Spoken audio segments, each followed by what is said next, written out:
Welcome to Marhaba kids mall Islampura Malegaon. सभी डिजाइनों में नया स्टॉक आ चुका है। ऐसे ही और भी तमाम कलेक्शन के लिए विजिट कीजिए मरहबा किड्स मॉल इस्लामपुरा मालेगांव। इस्तेकबाल है आपका मानव समाचार में और मैं हूं शहबाज अनवर। पिछले कुछ दिनों से मालेगांव शहर के कॉरपोरेशन इलेक्शन को लेकर गर्मा गर्मी चालू थी। आज मुहिम का आखिरी दिन है। आज 5 बजे के बाद कोई भी पार्टी अपना प्रचार नहीं कर सकती। इसी को लेकर आज भाजपा ने मालेगांव रैली निकाली है ख्वातीन की। हम पप्पू बीजेपी से बात करेंगे इस रैली के बारे में। इससे पहले भी आपने रैली निकाली थी, आप नयापुरा पहुंचे थे, घर घर तक के गए थे। जब भी आपको रिस्पांस मिला था, आज आप मुहिम का आखिरी दिन है, 5 बजे के बाद कोई भी पार्टी अपना प्रचार नहीं कर सकती। आज आपकी आखिरी रैली है, किस तरह का रिस्पांस मिला आपको ग्राउंड पर? जैसे कि आप मुझे बताने की जरूरत नहीं है, आप देख सकते हो जो लाडली बहना हमारी सरकार की योजना माननीय देवेंद्र फडणवीस साहब, एकनाथ शिंदे साहब ने जो लाडली बहना स्कीमें चलाई, जिस तरह से सबका साथ सबका विकास में भारतीय जनता पार्टी ने काम करी और मुस्लिम समाज को भेदभाव न करते हुए सभी योजना और स्कीमें दी, उसका आज आप देख सकते हो। जिस तरह से हमारे लाडले भाई को हमने नहीं बुलाया, लाडली बहने के अंदर उत्सव आप देख सकते हैं। किस तरह से लाडली बहना खुश है। क्या हमारे को बहुत बड़ा एक मौका मिला सरकार की मदद करने का। अब सरकार को हम वोट देकर, वोट की शक्ल में लाडली बहनाएं पूरी मालेगांव शहर की वार्ड नंबर 14 शेख सलीम शेख बाबू, उनकी अहलिया शेख नसीर शेख असलम, ये 2 उम्मीदवार को हम भारी अक्सरियत से चुन करके देंगे। और सरकार ने हमको इतनी स्कीम और योजना जब दे रही हमको, तो उससे दूरी क्यों। आज वार्ड नंबर 14 में सब महिलाओं का दिमाग बन चुका है, जो सरकार हमको दे रही है, क्योंकि कभी किसी ने नहीं दिया। लाडली बहनाओं का उत्सव है, लाडली बहना के अंदर खुशी है। जिस तरह मालेगांव शहर के अंदर SIT के नाम पे और एक सेकुलर उम्मीदवार के नाम पे 2 लाख का वोट का जो धब्बा लगा मालेगांव में, उसको आज मालेगांव की महिला ये बोलती है कि इसको हमको धोने का एक अच्छा मौका मिला है और सरकार का शुक्रिया अदा करने का एक मौका मिला है। साथ ही साथ पूरे वार्ड नंबर 14 में सभी हमारी माँ बहनें खुश हैं और उनका मानना है, आपने देखा है इतिहास अगर बदलता है तो हमारी माँ बहनों ने इतिहास बदला है। उसी तरह से मालेगांव शहर किया आज जो सब जो आरोप लगे मालेगांव में, मुझे लगता है मालेगांव शहर की हमारी लाडली बहना ये धब्बे को धोने के अंदर सक्षम रहेगी और मालेगांव शहर को हमारी लाडली बहना ही इन सब आरोपों से बाहर कर सकती है। ये हमारे को लाडली बहना ने विश्वास दिलाया और हमने भी देखा किस तरह से लाडली बहना हमारे साथ में है। उनका मानना ये है सरकार हमारी है, सरकार हमको जब सब कुछ दे रही है तो सरकार के साथ क्यों नहीं। और उन्होंने अपील भी की है पूरी बहनों से, भाइयों से कि जब सरकार हमको सब कुछ दे रही है तो सरकार के हमको साथ में आना चाहिए। अब मालेगांव शहर के ऊपर जिस तरह से आगे सियासी लोग ना चक्कर में लगकर हमने मालेगांव शहर को बर्बाद करने का काम किया।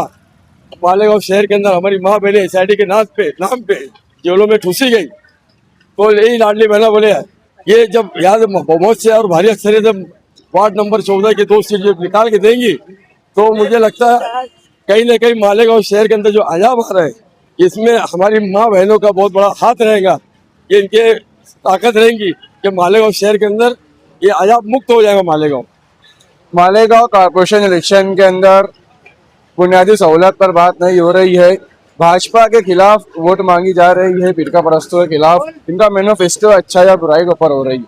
कहीं ना कहीं मालेगांव शहर सेंट्रल के अंदर बीजेपी की छवि खराब करने की गई, बीजेपी को बुरा कहा गया। क्या लगता है आपको इसमें कितनी सच्चाई? देखिए, नाच नया आंगन टेढ़ा। अब मालेगांव के सियासी लोगों को जिस तरह से भाजपा में हमारी माँ बहनें और शहर की आवाम जुट रही है, और सर्वे रिपोर्ट के अंदर जिस तरह से वार्ड नंबर 14 की जो सर्वे रिपोर्ट आ रही है, मुझे बहुत सारे लोगों को फोन आया, भाई आपके सर्वे में Malegaon ward number 14 Nayapura ward जो है आपकी भारतीय जनता पार्टी की दोनों सीट निकल रही है। ये मुझे सर्वे रिपोर्ट के मुझे कुछ लोगों के फोन आए, लेकिन मैं बहुत खुश फहमी में नहीं है। मेरी माँ बहनें हम सब मिलकर मेहनत कर रहे हैं। आने वाली 16 तारीख को समझ में आएगा हमारी जीत है और हमको जीत का माहौल दिख रहा है और आवाम खुश है। आवाम तो चाहे अब भी वोट दे लो, कल ही रिजल्ट ले लो, ये है। और जो लोग भारतीय जनता पार्टी को फिरका परस्त बोलते हैं, उनको अब एक डर पैदा हो गया। जिस तरह से आज माहौल है मालेगांव शहर की आवाम के अंदर, अगर भारतीय जनता पार्टी की 2 सीट निकलती है तो इनको आने वाले टाइम में आमदानी के नगर सेवक के बनने के लायक नहीं छोड़ेंगे। अब भारतीय जनता पार्टी का पूरे मालेगांव शहर के अंदर हम कमल खिला करके रहेंगे और मालेगांव का विकास करेंगे। अभी मेयर की दौड़ के अंदर ये बात सामने आ रही है कि नदी के वो पार वालों की जरूरत नहीं है। हम अपना मेयर बढ़ाएंगे। पॉसिबल है कि नदी बिगड़ तो उधर के बिगड़ इधर मेयर बैठ सकता? मैं इनके सब लोगों का स्टेटमेंट सुना कि भाजपा ने फिरका परस्तों को महापालिका में नहीं आने देना चाहिए, लेकिन ये इतिहास है, फिरका परस्त जिनको बोले इन्होंने अपने मुफाद के लिए, अपने फायदे के लिए हमेशा शिवसेना और भारतीय जनता पार्टी से हाथ मिला करके अपना महापुर बनाया। ये पूरा शहर जानता, पूरे शहर को मालूम है। अगर ये अपने आप को इस्लाम परस्त मानते और अपने आप को सेकुलर मानते तो मेरा चैलेंज है इन लोगों को। मैं तो हमेशा चैलेंज देना, कोई एक्सेप्ट कर ही नहीं रहा। मेरा चैलेंज है, अगर इतने अपने आप को सेकुलर मानते, इस्लाम पार्टी के बोलो या तुम्हारे MIM के बोलो, ये दोनों गठबंधन करके क्यों नहीं महापुर अपना बिठा लेते? अगर इनके अंदर दम है तो बिठाओ, क्योंकि इनको आवाम से लेना देना नहीं है। इनको मालूम है ये दोनों बेगदान छूटे ईरान की हालत में है। जब तक सरकार कुछ देंगी हाथ फैला के बैठे रहते। तो अगर अगर दोनों एक हो गए तो मुझे लगता है इनका कोई फायदा होना नहीं है। इनको सरकार से लालच है, अलग अलग लड़के अपना अलग अलग सपोर्ट करे, महापुर बनाने की कोशिश कर रहे। अगर इतनी इनको है गाँव में मिलत की, तो दोनों MIM और इस्लाम पार्टी अपना दोनों मिलकर महापुर बिठा ले। लेकिन ये ऐसा नहीं करेंगे, क्योंकि इनका इसके अंदर मुफाद है। इनको क्योंकि पैसे का लोभ है, सत्ता का लोभ है, तो ये कभी मिलके ऐसा काम नहीं करेंगे। ये मेरा चैलेंज है, आवाम भी इससे जागरूक हो जाए। अगर मैं गलत बोल रहा हूँ तो बोलिए। अगर फिरका परस्त महापुर नहीं बिठाना चाहते तो इस्लाम पार्टी और MIM मिलके दोनों अपना महापुर बिठा लो। 25 लाख 50 लाख जो टिकट लेने का जो मामला चल रहा है, तो कहीं ना कहीं ये शहर को बर्बादी की ओर लेके जाने वाला दिख रहा है मामला। अरे सब ठेकेदार को ही इसके अंदर इलेक्शन दिख रहा है मुझे ज्यादातर। विकास करना किसको नहीं है, महापालिका में जाके किस तरह से लूट मार मचानी है। और जितने हुए जो है जाके सियासी, उनके ही ज्यादातर इसके अंदर बड़े बड़े ठेकेदार लोग मुलवी से पैसा दे के उनको टिकट दिया गया। ये आपने देखा बागी कितने हुए, बिन पिंदे के लोटे के ऐसा इधर भाग रहे उधर भाग रहे। ये मोह इतना क्यों, इतना पैसा लगाने का लालच क्यों इनको?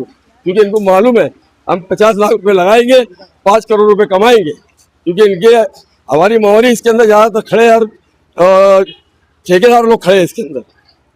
आवाम से क्या अपील करने का? आज के तो आखिरी दिन है महीनों कैंपेनिंग करने का, 5 बजे के बाद कैंपेनिंग करेंगे। आप आवाम से आखिरी अपील क्या करेंगे हमारे चैनल के माध्यम से? आपके चैनल के माध्यम से मैं मानव समाचार चैनल के माध्यम से बताना चाहूँगा, जिस तरह आपने हर पक्ष के लोगों को कवरेज दिया, उसी तरह से आपने भारतीय जनता पार्टी के दोनों उम्मीदवार को कवरेज दिया।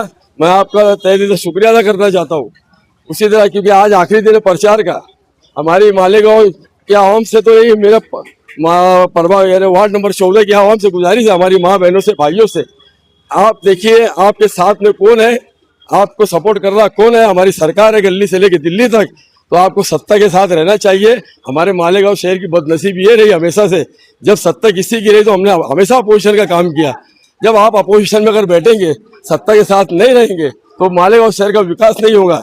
जैसे कि आप एक बात समझ लो, अबू कलाम आजाद जी हमारे जो मिसाइल में उन्होंने दिल्ली के लाल किले से कहा था कि आप जिस देश में रहते हो उसकी सत्ता के साथ रहो, जिस राज्य में रहते उसकी सत्ता के साथ रहो। अगर आपको विकास करना है तो मालेगांव शहर की आवाम अब जागरूक हो गई। हमारी माँ बहनें उन्होंने सत्ता का साथ देने का तय कर लिया और इंशाल्लाह आने वाली 15 तारीख को भारी अक्सरियत से वार्ड नंबर 14 के दोनों उम्मीदवार भारतीय जनता पार्टी के शेख नसीर शेख सलीम, ये दोनों भारी अक्सरियत से वोट देकर कामयाब बनाएंगे और मालेगांव शहर के अंदर ये इतिहास रचने का काम करेंगे। ये 2 सीट निकलने के बाद मैं जहाँ तक मानता हूँ यहाँ के सियासी लोगों के अंदर खलबली मच चुकी है। अगर ये 2 सीट निकलती है तो मालेगांव शहर के अंदर मुझे लगता है इनको घर सबको वापस जाना पड़ेगा। 3 साल के अंदर हम हमारे एरिया ऐसे डेवलप करेंगे कि 3 साल के बाद आवाम खुद बोलेंगी भारतीय जनता पार्टी का आमदार होना। और आने वाली 15 तारीख को दोनों उम्मीदवार भारी अक्सर ज्यादा से ज्यादा वोट दे, कामयाब करे और आज पड़ोस की वोट भी दे रहा है और मालेगांव शहर का इतिहास रचे। ये मेरी आवाम से अपील है। तो ये थे इब्राहिम शेख उर्फ पप्पू बीजेपी, जो मानव समाचार से बात कर रहे थे। ऐसी ही तमाम खबरों के लिए जुड़े रहे मानव समाचार के साथ।